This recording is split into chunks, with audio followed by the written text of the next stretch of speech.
It's important in dramas to show crucifixion that is realistic, so that the gospel can be represented clearly. It's very easy for crucifixion to look awkward or unclear if the movements aren't intentional and precise.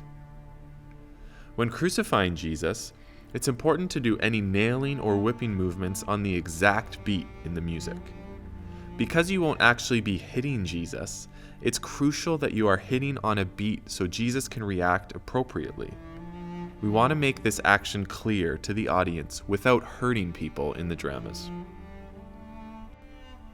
When Jesus is on the cross, he should always have his feet together. It's also best to bend the elbows slightly and have the wrists hang slightly limp, rather than being straight. This makes it look more realistic. When nailing Jesus by actually touching him, you're going to put your hand over the place you are nailing so that you don't actually hit Jesus.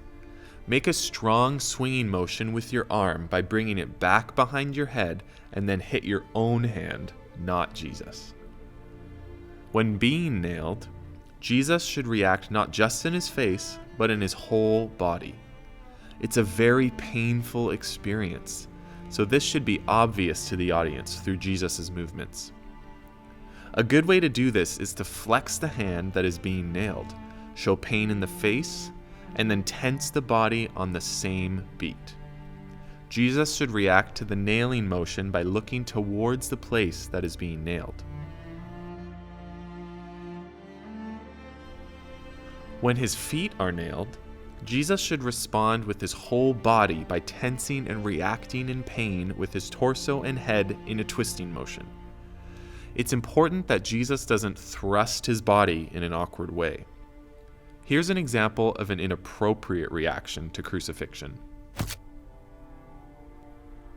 The movement should be tense rather than over-exaggerated or awkward. In other dramas, the nailing happens in front of Jesus, so you make a strong and clear movement without actually hitting him. You should still make a strong swinging motion with your arm by bringing it across your body. When whipping Jesus, it's important to hold on to the whip with both hands.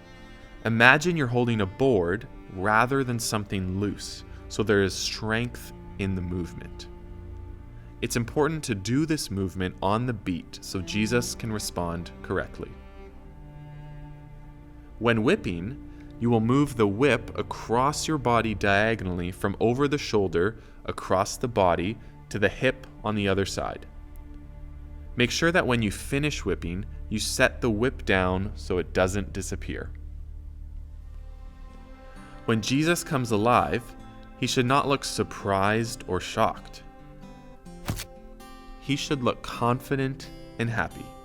The way that he comes alive will depend on the drama, but some of the options that he has are that he can look at his hands inside to see where he was crucified, and he can look towards heaven to give praise to God.